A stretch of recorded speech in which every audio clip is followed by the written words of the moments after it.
നമസ്കാരം. കൺവെൻഷൻ്റെ എല്ലാ പ്രിയപ്പെട്ട പ്രേക്ഷകർക്കും ഇമേജ് മൊബൈൽസ് ആൻഡ് കമ്പ്യൂട്ടർ ക്വസ്റ്റ്യനിലൂടെ മറ്റൊരു അധ്യായത്തിലേക്ക് സ്വാഗതം. ഞാൻ നവീൻ പനങ്കാവ്. ഞാനിപ്പോൾ ഉള്ളത് ടോപ്കോ സംസം ജ്വല്ലർ. വളരെ പരിശുദ്ധമായ നാമധേയമാണ് സംസം എന്ന് പറയുന്നതറിയാം. സംസം വെള്ളം, ഇത്രയും പരിശുദ്ധമായ വെള്ളമാണ് സംസം വെള്ളം എന്നൊക്കെ പറയുന്നത്. അപ്പോൾ അതിൻ്റെ ഒരു പേര് കൂടിയാണ് നമ്മുടെ ഒരു ജ്വല്ലറിയുടെ പ്രത്യേകത എന്ന് പറയുന്നത്. സംസം, ടോപ്കോ സംസം ജ്വല്ലറി, അതായത് പരിശുദ്ധമായ കളങ്കമില്ലാത്ത ജ്വല്ലറി എന്നുകൂടി ആ ഒരു പേരിന് അർത്ഥമുണ്ട്. അത്രയും മഹത്തായിട്ടൊരു പേരാണ്. ഇപ്പോൾ ടോപ്കോ സംസം ജ്വല്ലറിയുടെ ഷോറൂമിനകത്താണ് ഇപ്പോൾ ഞാൻ നിൽക്കുന്നത്. അപ്പോൾ ഇവിടെ നമ്മൾ വളരെ ലളിതമായിട്ടുള്ള ഒരു ചോദ്യം ചോദിക്കുകയാണ്. അപ്പോൾ നമുക്കറിയാം ഇന്ന് അതായത് ആൾക്കാർ നമ്മോട് കുറച്ച് നേരത്തെ വരാൻ വേണ്ടി പറഞ്ഞില്ല, പക്ഷെ നമ്മൾ ഇച്ചിരി ലേറ്റായി. ആൾക്കാരുള്ള സമയത്ത് നമ്മൾ ഷൂട്ട് ചെയ്യാൻ വേണ്ടി വിളിച്ചതാണ്. പക്ഷെ നമ്മൾ എത്തുമ്പോഴത്തേക്ക് കസ്റ്റമേഴ്സ് ഇച്ചിരി കുറഞ്ഞിട്ടുണ്ട്. പിന്നെ നമ്മൾ ഇന്നത്തെ എപ്പിസോഡ് ആരംഭിക്കുകയാണ്. ഉത്തരം പറയുന്നവർക്ക് നമ്മുടെ ഇമേജ് മൊബൈൽസ് കമ്പ്യൂട്ടർ നൽകുന്ന ഒരു സമ്മാനയുടെ കൂടെ ടോപ്കോ സംസം ജ്വല്ലറി നൽകുന്ന സമ്മാനം. ഇങ്ങനെ 2 സമ്മാനമാണ് നമ്മുടെ ഇന്നത്തെ ചോദ്യത്തിൻ്റെ ഉത്തരം പറയുന്ന ആ വിജയ്ക്ക് നമ്മൾ നൽകാൻ വേണ്ടി പോകുന്നത്. അപ്പം നമുക്കറിയാം മഴ അങ്ങനെ കണിശമായിട്ട് അതിശയമായിട്ട് വളരെ ശക്തിയായിട്ട് പോയിക്കൊണ്ടിരിക്കുകയാണ്. അപ്പം ഇനി കൃത്യമായിട്ട് നമുക്ക് ആരോഗ്യ മേഖലയ്ക്ക് ഒരുപാട് ശ്രദ്ധ കൊടുക്കേണ്ട, അല്ലെങ്കിൽ ശ്രദ്ധ ചെലുത്തേണ്ട സമയം കൂടിയാണ് മഴക്കാലം എന്ന് പറയുന്നത്. തിളപ്പിച്ചാറ്റിയ വെള്ളം മാത്രം കഴിക്കുക. റോഡിലൂടെയും പറമ്പിലൂടെയൊക്കെ യാത്ര ചെയ്യുമ്പോൾ പ്രത്യേകം ശ്രദ്ധിക്കുക. കാരണം പല കുഴികളിലും വെള്ളം നിറഞ്ഞ് കാണും. അപ്പോൾ നമുക്ക് കുഴിയുടെ വ്യാപ്തി, അതിൻ്റെ ആഴം എത്രത്തോളം ഉണ്ടെന്ന് നമുക്ക് പറയാൻ പറ്റത്തില്ല, മനസ്സിലാക്കാൻ പറ്റില്ല. അതുകൊണ്ട് ടൂവിൽ പോകുന്ന ആൾക്കാരായിരിക്കും, പറമ്പിലൂടെ നടന്നു പോകുന്ന ആൾക്കാരൊക്കെ വളരെ കൃത്യമായി നിരീക്ഷിച്ച് ശ്രദ്ധിച്ച് കടന്നു പോകുക എന്നുള്ളതാണ് പറയാനുള്ളത്. അപ്പോൾ നമ്മുടെ ടോപ്കോ സംസം ജ്വല്ലറിയുടെ പ്രത്യേകം നമുക്ക് അവരോട് ചോദിച്ചു നോക്കാം. നമ്മുടെ സ്വർണ്ണത്തിൻ്റെ വിലയുടെ കാര്യങ്ങൾ, അതുപോലെ മറ്റവരുടെ ഓഫർ കാര്യങ്ങൾ നമുക്ക് ചോദിച്ചു നോക്കാം. എല്ലാ പ്രിയപ്പെട്ട പ്രേക്ഷകർക്കും ടോപ്കോ സംസം ജ്വല്ലറി ചിത്രീകരിക്കുന്ന ഇമേജ് മൊബൈൽസ് ആൻഡ് കമ്പ്യൂട്ടർ ക്വസ്റ്റ്യനിലൂടെ ഇന്നത്തെ അധ്യായത്തിലേക്ക് സ്നേഹപൂർവ്വം സ്വാഗതം. ഇതൊന്ന് ടോപ്കോ സംസം ജ്വല്ലറിയുടെ നമ്മുടെ ഡയമണ്ട് സെക്ഷനാണ്. നമ്മുടെ ഷോറൂമിൽ കയറി എൻട്രി ആയപ്പോൾ നമ്മുടെ ലെഫ്റ്റ് സൈഡിലാണ് നമ്മുടെ ഒരു ഡയമണ്ട് സെക്ഷൻ്റെ ഏരിയ എന്ന് പറയുന്നത്. അവിടെ 3 പ്രിയപ്പെട്ട സുഹൃത്തുക്കൾ നമുക്ക് അവരെ ഒന്ന് പരിചയപ്പെടാം. ഡീറ്റെയിൽ ആയിട്ട് നമുക്കൊന്ന് പരിചയപ്പെടേണ്ട ആവശ്യമുണ്ട്. പേര് നജീബ്. എവിടെ സ്ഥലം? തളാപ്പ്. എവിടെയാണ് തളാപ്പ്? കറക്റ്റായിട്ട് വരുമ്പം അമ്പലത്തിൻ്റെ അടുത്താണോ അല്ലെങ്കിൽ സ്കൂളിൻ്റെ അടുത്താണോ? ഓക്കെ. നീന്താൻ അറിയാം? അറിയില്ല. നീന്താൻ പഠിച്ചിട്ടില്ല? ഇന്നുമായിട്ട് പഠിച്ചിട്ടില്ല. എന്തുകൊണ്ടാണ് നീന്താൻ പഠിക്കാൻ? ഭയം. നീന്താൻ പഠിക്കാത്ത ഭയം കൊണ്ടാണ് അല്ലേ? ഈ കുട്ടിക്കാലത്ത് ആരും പറഞ്ഞ നീന്താൻ പോകാൻ അങ്ങനെ പോയിട്ടുണ്ടായിരുന്നോ? എത്ര വയസ്സിലെ വീടെന്ന് ഓർമ്മയുണ്ടോ? 5 വയസ്സിൽ. പിന്നെ ഒറ്റയ്ക്ക് പോയതാണോ അല്ലെങ്കിൽ ആരുടെ? ഒറ്റയ്ക്ക്, ആരോടും പറയാതെ വീട്ടിൻ്റെ അടുത്തുള്ള കുളത്തിലോട്ട് പോയി. എന്നിട്ട് ആരെ കണ്ടത്? ആളുണ്ട്. അതിനുശേഷം പിന്നെ പോയിട്ടില്ല. അതാണ് നമ്മൾ പറയണ്ടത്. ഈ ചൂടുവെള്ളത്തിൽ വീണ പൂച്ച പച്ചവെള്ളം കിട്ടാൻ പേടിക്കുന്നു പറയും. അതായത് നമുക്കൊരു എന്തെങ്കിലും പ്രശ്നം വന്നു കഴിഞ്ഞാൽ അതാണ്. അപ്പം പുള്ളിക്കാരന് 4-ാമത്തെ വയസ്സിൽ, ഓർമ്മയെ കുറച്ച് വയ്ക്കുന്ന വയസ്സിലാണ് കുളത്തിലോട്ട് വീണത്. അതിനുശേഷം പിന്നെ കുളത്തിൻ്റെ അയൽപക്കത്തോട്ട് പോയിട്ടില്ല. അതുകൊണ്ടാണ് ഏറ്റവും പ്രധാനപ്പെട്ട കാര്യം. ഓക്കെ. ഇവിടെ ഇപ്പോൾ എത്രയായിട്ട് വർക്ക് ചെയ്യുന്നുണ്ട്? ഇവിടെ 15 വർഷമായിട്ടുണ്ട്. ഓക്കെ. പേര്? മനഫ് ഭായിയുടെ സ്ഥലം? താഴത്തേരി. ഓക്കെ. മനഫ് ഭായി നീന്താൻ അറിയാം? അറിയാം. എത്രാമത്തെ വയസ്സിലാണ് പഠിച്ചത്? 8. മല നീന്താൻ അറിയോ? പോതിലടിക്കാൻ അറിയാം? ഇപ്പൊ ഈ സീസണിൽ കുളിക്കാൻ പോയോ കുളത്തില്? പോയിട്ടില്ല. അവിടെ വീട്ടിനടുത്ത് തന്നെ വെള്ളമുണ്ട്. രാവിലെയാണോ പോവാ? എങ്ങനെയാ? രാവിലെയാണ്. ശരി. ഇവിടെ എത്ര വർഷമായി? 6 വർഷം. ഓക്കെ. പേര്? നിഹാൽ ഭായിയുടെ സ്ഥലം? മൈതാനപ്പള്ളി. ഓക്കെ. നീന്താൻ അറിയോ? ഇല്ല. എന്തെങ്കിലും കണ്ട് പേടിച്ചിട്ടാണോ പോകുന്നത്? ഇതിന് ബാക്കിൽ പോയിട്ടില്ല. 2-3 വട്ടം മുങ്ങിപ്പോയിട്ടുണ്ട്. നീന്തൽ പഠിച്ചിട്ടില്ല. ഇനി പഠിക്കാൻ താല്പര്യമുണ്ടോ? ആഗ്രഹമുണ്ട്. ഓക്കെ. എന്തായാലും നമ്മൾ ചിലത് പഠിക്കാൻ വയസ്സൊക്കെ ഉണ്ട്. പക്ഷെ നമ്മൾ നീന്തൽ പോലുള്ള വ്യായാമപരമായിട്ടുള്ള കാര്യങ്ങൾ പഠിക്കാൻ പ്രത്യേകിച്ച് പ്രായമൊന്നുമില്ല.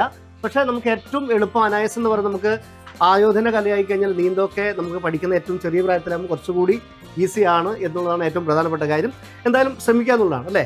നീന്താൻ പഠിക്കുക. കാരണം ഇപ്പോൾ മഴക്കാലൊക്കെയാണ്, എവിടെയൊക്കെയാണ് കുളം നമുക്ക് പറയാൻ പറ്റില്ല. ആ ഒരു സിറ്റുവേഷനാണ്. അപ്പോൾ ഞാൻ ചെറിയൊരു ചോദ്യം. അപ്പോൾ ഉത്തരം പറഞ്ഞാൽ ടോപ്കോ സംസം ജ്വല്ലറി നൽകുന്ന സമ്മാനമുണ്ട്. കൂടെ ഇമേജ് മൊബൈൽസ് ആൻഡ് കമ്പ്യൂട്ടർ നൽകുന്ന സമ്മാനം. ലളിതമായിട്ടുള്ള ചോദ്യമാണ്. ഏറ്റവും ഭയമുള്ള മൃഗം ഏതാ? ചോദ്യത്തിന് മുന്നേ ഒരു അന്വേഷണമാണ്. ഏറ്റവും ഭയമുള്ള മൃഗം അല്ല, ചോദ്യമല്ല, ഒരു നിങ്ങളുടെ അഭിപ്രായം ചോദിക്കുന്നതാണ്. ഏറ്റവും ഭയമുള്ള, നേരിൽ കണ്ടാൽ ഭയം തോന്നുന്ന. ആനയെ നേരിട്ട് കണ്ടിട്ടുണ്ട്. എന്നാൽ ആനയിലാണ് ഭയമുണ്ട്. ഇപ്പൊ സിംഹത്തിനൊന്നും ഭയമില്ല. നേരിട്ട് കണ്ടിട്ടുണ്ടോ? ഓക്കെ. ഏറ്റവും ഭയമുള്ള മൃഗം ഏതാ? പുലി. നേരിട്ട് കണ്ടിട്ടുണ്ടോ? കണ്ടിട്ടില്ല. ഈ പുലിയെ നേരിട്ട് കാണാതെ തന്നെ ഭയക്കാനുള്ള കാരണം എന്താ? രൂപവും അതിന്റെ നമ്മൾ സിനിമയിലെ കണ്ട ഒരു അറ്റാക്കിംഗ് കൊണ്ട് സംഭവം. ഓക്കെ. ഇവിടെ പാമ്പില്ല. പാമ്പിനാണ് ഏറ്റവും പേടി. നമ്മുടെ സിറ്റുവേഷൻ ഏറ്റവും അടുത്തുണ്ടാകുന്ന അതാണ്. കാരണം പുലിയായാലും നമ്മുടെ അടുത്തുണ്ടാവും. അടുത്ത് വരില്ല. മാത്രമല്ല അവർ വരുന്നെങ്കിൽ നമുക്ക് അറിയുകയും ചെയ്യും ഇത് ഏത് വഴിക്ക് വരുമെന്ന് പറയാൻ പറ്റില്ല അല്ലേ. അണയിലേക്ക് 360 ആണ് തിരിച്ച് കടിക്കാന്ന് പറയാൻ പറ്റില്ല. ഓക്കെ. അപ്പൊ ഏതായാലും പാമ്പിനെ പേടിയുള്ളവരുണ്ട്, ആനയെ പേടിയുള്ളവരുണ്ട്, പിന്നെ സിംഹത്തിനെയും പുലിയൊക്കെ പേടിയുള്ള ആൾക്കാർ. എന്തായാലും പേടി എന്ന് പറയുന്നത് നമ്മുടെ മാനസികമായ സംഭവമാണ്. നമ്മുടെ ശരീരത്തെ പ്രൊട്ടക്ട് ചെയ്യാനുള്ള ഒരു മുന്നറിയിപ്പാണ്. ആദ്യം നമ്മുടെ തലച്ചോറ് നമുക്ക് തരുന്ന സിഗ്നലാണ് പേടി, ഭയം. ഭയം ഉണ്ടെങ്കിൽ നമ്മൾ അതിൻ്റെ അടുത്തേക്ക് പോകില്ല എന്നുള്ള ഏറ്റവും വലിയ കാര്യം. അപ്പോൾ ചെറിയ ചോദ്യമാണ്. അതായത് മനുഷ്യരും മറ്റ് ജീവജാലങ്ങളും താമസിക്കുന്ന ഏരിയ, പക്ഷെ അതിൻ്റെ കൂടെ ഒരു ഇംഗ്ലീഷ് അക്ഷരം വന്നു ചേർന്നാൽ അതൊരു മൃഗത്തിൻ്റെ പേരായിട്ട് മാറും.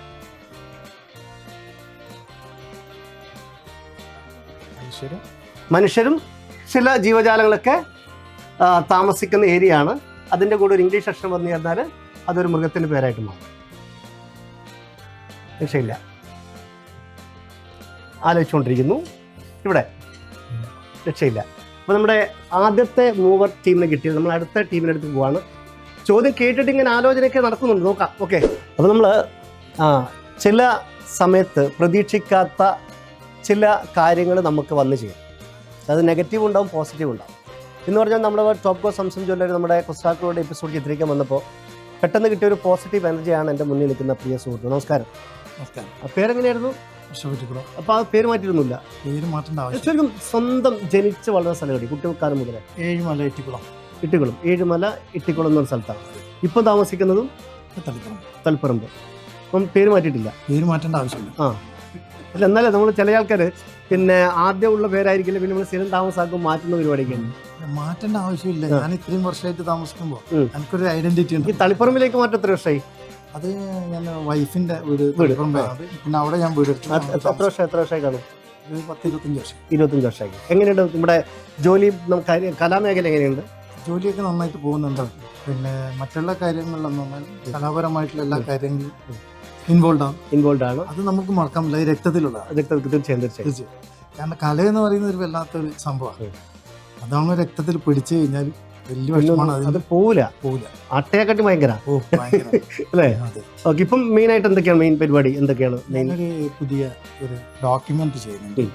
അത് കൂടാതെ തന്നെ ഒരു ഫിലിം, ചെറിയ film, short film, feature film. എത്ര ടൈം? ഏകദേശം കഥാപാത്രങ്ങൾ ആസ്പദമാക്കിയിട്ടുള്ള ഒരു സംഭവം. 3 പുരുഷ കഥാപാത്രമാണോ? സ്ത്രീ കഥാപാത്രം. സ്ത്രീയും പുരുഷന്മാരെന്ന് പറഞ്ഞാൽ ഏകദേശം എത്ര വയസ്സുള്ള പുരുഷന്മാരായിരിക്കും നായകന്മാര്? നായിക മാത്രമാണ് അതിൽ. നായകനില്ല. അച്ഛനും ബ്രദറും ആണ്. എല്ലാ പ്രതീക്ഷയും പോയി. ഞാൻ അങ്ങനെയാണെങ്കിൽ 3 ആളുണ്ട്, 2 നായികയും ഒരു ആരും ഉണ്ടെങ്കിൽ കയറി പറ്റാൻ നിൽക്കുന്നത് നായകനേ ഇല്ലെന്ന്. പോട്ട് വില്ലനും ഇല്ല. വില്ലൻ എന്ന് പറയുന്നത് അച്ഛൻ തന്നെയാണ്. അതൊരു സൈക്കോളജി ബേസ് ചെയ്തിട്ടുള്ള ഒരു കഥയാണ്. ശരി. എവിടെ പിന്നെ ഷൂട്ടിംഗ് ലൊക്കേഷൻ ഒക്കെ എവിടെ? നമ്മുടെ നാടിനോളം ഭംഗിയുള്ള സ്ഥലമാണ്. അതിന്റെ പ്രാരംഭ പരിപാടിയൊക്കെ തുടങ്ങിയോ? സ്ക്രിപ്റ്റ് പേരിട്ടതിന് പേരിട്ട് അതൊന്നും പറയുന്നില്ല. അവസാനം അപ്പൊ ഏകദേശം റിലീസിംഗിന്റെ ടൈം ഏകദേശം എങ്ങനെ ഉദ്ദേശിക്കുന്നത്? റിലീസിംഗ് സമയം end of this year, last 26-ന്റെ അവസാനം. 27 കൊമേഴ്സ്യൽ ചിത്രമൊന്നുമല്ല. ഒന്നുമല്ല, അത് നമുക്ക് കാണാൻ നമുക്ക് സംഭവമല്ല, സൃഷ്ടിയാണല്ലോ അല്ലേ? എന്റെ ഏറെക്കാലത്തെ ഒരു ആഗ്രഹം സിനിമ ചെയ്യണം. എന്തായാലും ഞാൻ അവിടെ എത്തിച്ചേരും. അത് നമ്മളെ ലൊക്കേഷൻ എത്തിച്ചേരുന്നതോട് കടന്നെയാണ്. ഓക്കെ. വെൽക്കം. യെസ്. അപ്പൊ ഞാൻ ചെറിയൊരു ചോദ്യം ചോദിക്കാം. ഉത്തരം പറയുകയാണെങ്കിൽ സിമ്പിളാണ്. അതായത് ഇമേജ് മൊബൈൽസ് ആൻഡ് കമ്പ്യൂട്ടർ നൽകുന്ന സമ്മാനമുണ്ട്. അതുപോലെ നമ്മുടെ പരിശുദ്ധമായ നാമധേയം ടോപ്കോ സംസം ജ്വല്ലറി നൽകുന്ന സമ്മാനം. 2 സമ്മാനം. ചോദ്യം, മനുഷ്യരും മറ്റ് ചില ജീവജാലങ്ങളും കൂടുതലായിട്ടും വസിക്കുന്ന ഒരു സ്ഥലമാണ്, ഒരു ഏരിയ ആണ്. ആ ഏരിയയുടെ പേരിന്റെ കൂടെ ഒരു ഇംഗ്ലീഷ് അക്ഷരം വന്നു ചേർന്നാൽ ഒരു മൃഗത്തിന്റെ പേരായിട്ട് മാറും. മനുഷ്യരും മൃഗങ്ങളും എല്ലാം അല്ലേ? അതിന്റെ പേരിന്റെ കൂടെ ഒരു ഇംഗ്ലീഷ് അക്ഷരം വന്നു ചേർന്നാൽ ഒരു മൃഗത്തിന്റെ പേര്. മൃഗത്തിന്റെ പേരാണല്ലേ ഞാൻ കോഴിക്കോട് പറയാൻ മൃഗത്തിന്റെ പേരായിട്ട് മാറും. വരുന്നില്ല. അപ്പൊ എന്തായാലും കാര്യങ്ങൾ നടക്കട്ടെ. ഞാൻ ആലോചിച്ചുകൊണ്ടിരിക്കാം. എന്തായാലും എല്ലാവിധ ആശംസകളും. Okay, thank you. ഓക്കെ. അപ്പൊ നമ്മള് ടോപ്കോ സംസം ജ്വല്ലറിയുടെ ഷോറൂമിനകത്താണ്. അപ്പോൾ ഞാനിങ്ങനെ ഓരോ ഏരിയ നമ്മളിങ്ങനെ വാച്ച് ചെയ്ത് നോക്കുമ്പോൾ ഇവിടെ കുറച്ച് ആൾക്കാർ എന്തോ ചർച്ചയാണ്. അപ്പോൾ എന്താണ് ചർച്ച എന്ന് അറിഞ്ഞുകൂടാ. നമുക്കൊന്ന് അവരുടെ ചർച്ചയിലേക്ക് നമുക്ക് ഇറങ്ങിച്ചെല്ലാമെന്ന് വിചാരിക്കുന്നു. നമസ്കാരം. Hello, how are you? Fine, thank you. ഒന്ന് ഇവിടെ വരും. യെസ്. അപ്പോൾ നമുക്ക് ആദ്യം ഒന്ന് പരിചയപ്പെടാം. കിട്ടിയാൽ ഊട്ടിപ്പോയ ചട്ടി. എന്തായാലും ചോദ്യം ഇവിടെ മൊത്തം നമ്മുടെ ഒരു വൈറസ് പോലെ സ്പ്രെഡായിട്ടുണ്ട്. അപ്പം വളരെ സ്പ്രെഡ് ആയതുകൊണ്ട് തന്നെ പെട്ടെന്ന് കിട്ടാനുള്ള ഒരു സാഹചര്യം നമുക്കിവിടെ കാണാം. എന്തായാലും ഇവിടുന്ന് സമ്മാനം കൊടുത്തിട്ട് പോകുള്ളൂ. ഓക്കെ. പേര്? മയൂരി. സ്ഥലം? മാങ്ങാട്. എവിടെയാ? മാങ്ങാട് ടൗൺ. ഇപ്പം മാങ്ങാട് പണ്ടത്തെ മാങ്ങാടാണ് ഇപ്പോഴത്തെ മാങ്ങാട് മൊത്തം മാറി അല്ലേ? അപ്പം നിങ്ങളിപ്പം മെയിൻ മാങ്ങാട് ബസാറിൽ ഇപ്പോൾ അവിടെ സ്റ്റോപ്പ് ഉണ്ടോ? ഉണ്ട്. ചുറ്റിക്കറങ്ങി വരേണ്ട ആവശ്യമില്ല, കുറച്ച് ചുറ്റിക്കറങ്ങി വരണം. ഓക്കെ, ശരി. പേര്? ഷംന. എവിടെ സ്ഥലം? കണ്ണാടിപ്പറമ്പ്. അവിടെ അമ്പലത്തിനടുത്താണോ എവിടെയായിട്ട്? സ്കൂളിൻ്റെ അടുത്താണോ? ആ സ്കൂളിൽ തന്നെയാണോ പഠിച്ചത്? അല്ല. അപ്പോൾ കണ്ണാടിപ്പറമ്പ് ആണ്, പക്ഷെ കണ്ണാടിപ്പറമ്പ് സ്കൂളിൽ പഠിച്ചിട്ടില്ല. അത് പറ്റി? ഹസ്ബൻഡ് വീടാണ്. അപ്പൊ നിങ്ങളുടെ സ്വന്തം സ്ഥലം എവിടെയാ? അരോളി പാപ്പിനിശ്ശേരി. ശാന്തിപ്രഭയുടെ ആണ്. പുള്ളിക്കാരൻ ഇപ്പോൾ അവിടെ നിന്ന് ചികിത്സ ഉണ്ടോ? ഉണ്ട്. Okay, yes. അതായത് നാടൻ വൈദ്യർ, അതായത് തടയിൽ പിടിക്കേണ്ട ഏറ്റവും ഫേമസ് ആയിട്ടുള്ള പുള്ളിക്കാരനാണ് സുധാകരൻ വൈദ്യർ. ഓക്കെ. ഇവർ അതിലിടയ്ക്ക് വേറെ സംസാരിച്ചുകൊണ്ടിരിക്കും, ചർച്ച ചെയ്തുകൊണ്ടിരിക്കുക. പേരെന്താ? അഞ്ചന. സ്ഥലം? അഴീക്കോട്. എവിടെ? നിങ്ങളെ വീട്? നിങ്ങളുടെ വീട്? എന്റെ സ്വന്തം വീട് ആനുവല്. ആരുടെ വീട്? ഹസ്ബൻഡിന്റെ വീട്. അല്ല, അതും പറ. ഹസ്ബൻഡിന്റെ വീട് ചാലില്. അവിടെ നിന്നാണ് വരുന്നത്. ഓക്കെ. ഏറ്റവും എളുപ്പം നിങ്ങൾ ഈ പറഞ്ഞ ഏത് വീട്ടിൽ നിന്ന് വരുന്നതാ? രണ്ടും ഒരേ ദൂരമാ? അടുത്തടുത്താണ്. അത് ശരി, കുഴപ്പമില്ല. പേര്? ജ്യോതി. എവിടെ സ്ഥലം? ഇരിക്കൂർ. ഇവിടെ നമ്മുടെ മാമൻ അമ്പലത്തിലേക്ക് തൊട്ടപ്പുറം പള്ളിയുടെ അവിടുത്തെ അമ്പലത്തിന്റെ അടുത്താണ്. ഓക്കെ. അപ്പൊ ഇവിടെ എത്രയായിട്ട് വർക്ക് ചെയ്യുന്നുണ്ടോ? 1 മന്ത് ആകുന്നേ ഉള്ളൂ. അപ്പൊ എന്താണ് നിങ്ങളുടെ ഇവിടുത്തെ സർവീസ്? എന്താ നിങ്ങളുടെ ഇവിടെ? ഡിജിറ്റൽ മാർക്കറ്റ് ആണ്. ഓക്കെ. നിങ്ങളുടെ എന്താണ് ഇവിടെ? അമ്പറാണ്. സിൽവറിന്റെ ഷോപ്പ്. ഓക്കെ. ഇവിടെ കോഫി. എന്ത് കോഫിയാ? Bru coffee. അടിപൊളി. ബ്രൂ കോഫിയാണ്. യെസ്. ഈ ചായ ആണോ കോഫിയാണോ ആരും ഏറ്റവും നല്ലത്? കോഫി അല്ലേ? കോഫി എന്ന് പറയല്ലേ? കോഫി അങ്ങനെ പറയുന്നു. ഇംഗ്ലീഷുകാരെ കൂടുതൽ കോഫിയാ കഴിക്കുന്ന പറയുന്നു അല്ലേ? നിങ്ങൾ എത്ര വർഷമായിട്ട് ഇവിടെ? ഇവിടെ അതെ. എന്താ നിങ്ങളുടെ section? Customer care section. Okay, ready. ഞാൻ ചോദ്യം കേട്ടില്ലേ? വല്ലതും കിട്ടിയാ? അതായത് മനുഷ്യരുൾപ്പെടെ മറ്റ് പല ജീവജാലങ്ങളും വസിക്കുന്ന ഒരു ഏരിയ, താമസിക്കുന്ന ഒരു ഏരിയയാണ്. അതിൻ്റെ പേരിൻ്റെ കൂടെ ഒരു ഇംഗ്ലീഷ് അക്ഷരം ചേർന്നാൽ ഒരു മൃഗത്തിൻ്റെ പേരായിട്ട് മാറും. ക്ലൂ എന്ന് പറഞ്ഞാൽ പിന്നെ നമുക്ക് ഭയങ്കര പേടിയുള്ള ആളാണ് ഈ ഒരു മൃഗം എന്ന് പറയുന്നത്. അതായത് മലയാളമാണ് ഞാൻ പറഞ്ഞ സംഭവം. നമ്മൾ മനുഷ്യരൊക്കെ വസിക്കുന്ന ഏരിയയുടെ പേരിൻ്റെ കൂടെ ഒരു ഇംഗ്ലീഷ് അക്ഷരം ചേർന്നാൽ മലയാളത്തിൽ ഈ മൃഗത്തിൻ്റെ പേരായിട്ട് മാറും. ഇംഗ്ലീഷ് ഒന്നും വേണ്ട, ഒരു ഇംഗ്ലീഷ് അക്ഷരം ചേർന്നാൽ ഈ മൃഗത്തിൻ്റെ പേരിന് മലയാള പേര്.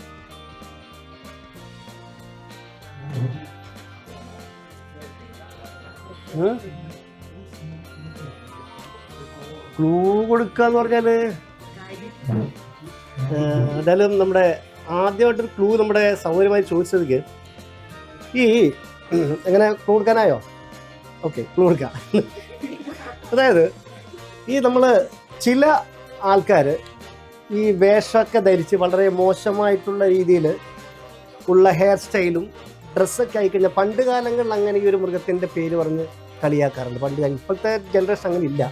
പണ്ട് കാലങ്ങളിൽ അങ്ങനെ മുഷ്ട ഡ്രസ്സൊക്കെ ഇട്ടിട്ട് ഇങ്ങനെ മുടിയൊന്നും ചെയ്യാതെ പോകുന്ന ആളെ കാണുമ്പം ചിലപ്പം അങ്ങനെ പറയാറുണ്ട്. എന്നെയൊക്കെ പണ്ട് പറഞ്ഞിട്ടുണ്ടായി.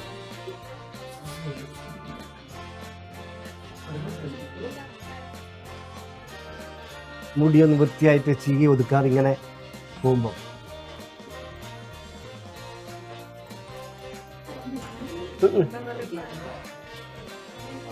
രക്ഷയില്ല.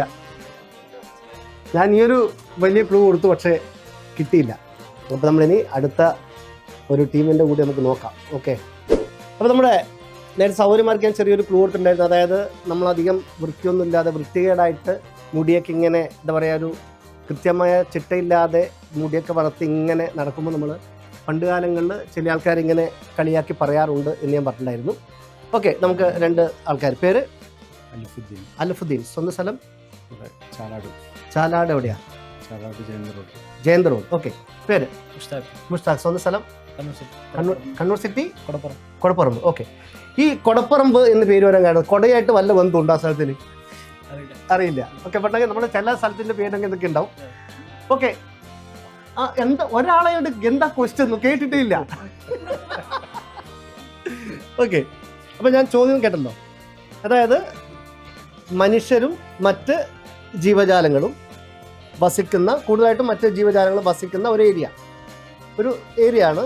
ആ ഒരു ഏരിയയുടെ പേരിൻ്റെ കൂടെ ഒരു ഇംഗ്ലീഷ് അക്ഷരം ചേർന്ന് കഴിഞ്ഞാൽ ഒരു മൃഗത്തിൻ്റെ പേരായിട്ട് മാറും. എങ്കിൽ ഏതാണ് ആ മൃഗം എന്നുള്ളതാണ് ചോദ്യം. കടുവ. കടുവ എന്ന് പറയുമ്പോൾ നമ്മൾ കടുവ അതല്ല ഞാൻ പറയുന്നത് ഇംഗ്ലീഷ് അല്ല. അതായത് ഒരു ഇംഗ്ലീഷ് അക്ഷരം ചേരണം. അതായത് മനുഷ്യരും മറ്റ് ജീവജാലങ്ങളും വസിക്കുന്ന ഒരു ഏരിയയുടെ പേര്, ആ പേരിൻ്റെ കൂടെ ഒരു ഇംഗ്ലീഷ് അക്ഷരം ചേർന്നാൽ ഒരു മൃഗത്തിൻ്റെ പേര്. ഒന്നുകൂടെ പറയാൻ പറ്റുമോ? ഒന്നുകൂടി പറയാം. ടൈഗർ. ടൈഗർ. അപ്പം മനുഷ്യന്മാർ പിന്നെ താമസിക്കുന്ന സ്ഥലത്തിന്റെ പേര് ടൈയോ? ഇല്ല, അതിന്റെ കൂടെ ടൈഗർ. അതിൽ ഇംഗ്ലീഷ് ഇല്ല, അത് ഹിന്ദിയാണ് വരുന്നത്. അത് ഹിന്ദിയാണ്. ആ, ഇത് മലയാളം മൃഗത്തിന്റെ പേര് മലയാളം തന്നെ വേണം. കിട്ടിയില്ല. അപ്പം ഒന്നുകൂടി ക്ലൂ കൊടുത്തേ. ഇപ്പൊ നമ്മുടെ മറ്റേ ചേട്ടന്മാരുണ്ട്, അവിടെയുണ്ട്, അവര് 2-3 പേരുണ്ട്. അവരൊന്ന് വിളിച്ചേ, അവർക്ക് കൂടി ക്ലൂ കൊടുക്കാം. അപ്പോൾ നമ്മൾ ടോപ്പ് കോസ്റ്റ് സംസം ജ്വല്ലറിന് ചോദിച്ചുകൊണ്ടെങ്കിൽ ഈ ചോദ്യത്തിൻ്റെ ലാസ്റ്റാണ്. നമ്മൾ ഉത്തരം കിട്ടാത്തതുകൊണ്ട് ഒരു വലിയൊരു ക്ലൂ കൊടുത്തിട്ട് ഉത്തരത്തിലേക്ക് എത്തിക്കാൻ വേണ്ടി ശ്രമിക്കുന്നു. നമ്മുടെ പങ്കെടുത്ത ഒട്ടുമിക്ക ആൾക്കാരുണ്ട്, ചേട്ടൻ മാത്രമില്ല. ചോദ്യം കൂടി പറയാം. അതായത് മനുഷ്യരും മറ്റ് ജീവജാലങ്ങളും വസിക്കുന്ന ഒരു സ്ഥലത്തിൻ്റെ ഒരു ഏരിയയുടെ പേര്. ഏരിയയാണ്, നമ്മുടെ പഞ്ചായത്തിൻ്റെയോ വാർഡിൻ്റെയോ സംഭവമല്ല. മനുഷ്യരും അതുപോലത്തെ മറ്റ് ജീവജാലങ്ങളും വസിക്കുന്ന ഒരു ഏരിയ. ആ ഏരിയയുടെ പേരിൻ്റെ കൂടെ ഒരു ഇംഗ്ലീഷ് അക്ഷരം ചേർന്നാൽ ഒരു മൃഗത്തിൻ്റെ പേര്, മലയാളത്തിലുള്ള ഒരു മൃഗത്തിൻ്റെ പേര്. എങ്കിൽ ഏതാണ് മൃഗം, ഏതാണ് മനുഷ്യരൊക്കെ താമസിക്കുന്ന സ്ഥലം എന്നുള്ളതാണ് ചോദ്യം. ഏതാണ് മൃഗം എന്നാണ്. അപ്പം ഉത്തരം ആരും പറയാത്തതുകൊണ്ട് ചെറിയ ക്ലൂ തരാം. നമ്മൾ മനുഷ്യർ, അതായത് ഒന്ന് നമ്മുടെ കടൽ അല്ലേ, കടലിൻ്റെ മറുപുറം എന്താണ്? ഇനി നിങ്ങൾ പിടിച്ചോ. കരയാമ. ഇവിടെ ഒരു ഇംഗ്ലീഷ് അക്ഷരം ചേർന്നാൽ, ഇപ്പം നിങ്ങൾ പറഞ്ഞില്ലേ ആ സംഭവം, അതിൻ്റെ കൂടെ ഒരു ഇംഗ്ലീഷ് അക്ഷരം ചേർന്നാൽ ഒരു മൃഗത്തിൻ്റെ പേരായിട്ട് മാറും. ആരാത്? ആരാ? അതായത് ഇവിടുന്ന് ചോദ്യം ഇവിടെ ചോദിച്ചു, പക്ഷെ അശരീരി ദൂരെ നിന്നാ വന്നേ. ആള് വരട്ടെ. പോട്ടെ. എവിടെ ആളുവാ? ഇങ്ങോട്ടോ. അപ്പോൾ ഇവിടെ ആരാ ആദ്യം പറഞ്ഞു? നിങ്ങൾ പറഞ്ഞേ. ഓക്കെ, വാ. കറക്റ്റ് ആൻസർ കരടിയാണ്. ഇപ്പോൾ നമ്മൾ മനുഷ്യരും മറ്റ് ജീവജാലങ്ങൾ താമസിക്കുന്ന സ്ഥലമാണ് കര എന്ന് പറയുന്നത്. അതിൻ്റെ കൂടെ ഡി എന്നുള്ള ഇംഗ്ലീഷ് അക്ഷരം കരടിയായിട്ട് മാറും. കരടി എന്ന് പറയാനല്ല, മുകളിലും മുല്ലാണ്ട് അയ്യോ ഒന്ന് കരടീനെ പോലെ നടക്കുന്നു, ഒന്ന് കുളിച്ച് വൃത്തിയായിട്ട് നടന്നുകൊടുക്കുക, കരടീനെ പോലെ ഇട്ട് കാണും. അയ്യേ ഇങ്ങനെ പറയാണ്ട് എന്നോട് പണ്ട് പല ആൾക്കാരും പറഞ്ഞിട്ട്, അതാണ് എനിക്ക് ഇത്ര കൃത്യമായിട്ട് ഓർമ്മ എന്ന് പറയുന്നത്. അപ്പോൾ മനുഷ്യരും മറ്റു ജീവജാലങ്ങളും വസിക്കുന്ന സ്ഥലം എന്ന് പറയുന്നത് കര. അതിൻ്റെ കൂടെ ഇംഗ്ലീഷ് അക്ഷരമായ ഡി എന്നുള്ള അക്ഷരം ചേർത്താൽ കരടി. ഒറ്റപ്പെടുത്ത് കരടി പിടിച്ചു കഴിഞ്ഞല്ലേ പിന്നെ കൊന്നാലും വിടാൻ പറ്റില്ല. അമ്മയിലുള്ള സംഭവമാണ് കരടി എന്ന് പറയുന്നത്. അപ്പം നിങ്ങൾ മൊത്തം എത്ര ഉത്തരം പറഞ്ഞു? 3 4 എത്ര പറഞ്ഞു? 3. ഏതൊക്കെ പറഞ്ഞ്? ആദ്യം ഏതാ പറഞ്ഞേ? കടുവ, പിന്നെ ടൈഗർ. അതിനിടയ്ക്ക് ഇവിടെ നിന്ന് ഒരു കരയാമ ഇവിടെ വന്നു അല്ലേ, ഒരു കരയാമ വന്നു. അതിന് ശേഷമാണ് കരടി എന്നുള്ള ആൻസർ ദൂരെ നിന്ന് വിളിച്ച് പറഞ്ഞിരിക്കുന്നത്. അപ്പോൾ എന്തായാലും സമ്മാനം തരാൻ വേണ്ടി പോകുന്നു. Okay, image mobiles and computer നൽകുന്ന ഒരു ശ്രേയ സമ്മാനം, കൂടെ നമ്മുടെ ടോപ്പ് കോസ്റ്റ് സംസം ജ്വല്ലറി നൽകുന്ന മറ്റൊരു സമ്മാനം സവാരിയിരിക്കുന്നത്. അപ്പോൾ ഓക്കെ എല്ലാവരോടും ഓക്കെ. അപ്പം അങ്ങനെയാണ് കരടി എന്നുള്ള സംഭവം അല്ലേ. കരടി ഇങ്ങനെ നമ്മൾ മൊത്തം ഇങ്ങനെ രോമൊക്കെ ഇങ്ങനെ വിടർത്തിയിട്ട് നിൽക്കുന്ന സംഭവമാണ് കരടി എന്ന് പറയുന്നത്. അപ്പോൾ നമ്മുടെ ടോപ്പ് കോസ്റ്റ് സംസം ജ്വല്ലറിയിൽ നമ്മുടെ ഇന്നത്തെ അധ്യായം പൂർണ്ണമാകുന്നു. വീണ്ടും പുതിയ ചോദ്യമായിട്ട് കണ്ടുമുട്ടാം അടുത്ത അധ്യായം.